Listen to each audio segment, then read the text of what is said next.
మూర్తి అయోధ్య అనేటప్పటికి మనందరికీ రామచంద్రమూర్తి జ్ఞాపకానికి వస్తాడు.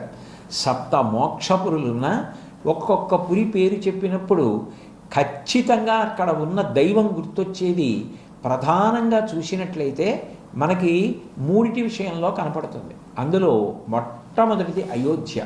అయోధ్య పేరు చెప్పగానే రామచంద్రమూర్తి జ్ఞాపకం వస్తారు. అట్లాగే కాంచీపురం పేరు చెప్పేటప్పటికీ కామాక్షి గుర్తొస్తుంది. ఉజ్జయిన్ పేరు చెప్పేటప్పటికీ మహాకాళుడు జ్ఞాపకానికి వస్తాడు.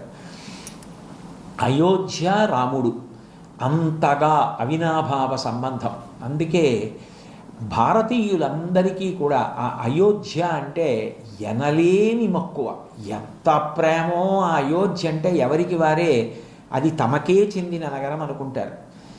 అటువంటి అయోధ్యానగరంలో ప్రభవించిన రామచంద్రమూర్తి యొక్క అవతారం నిజానికి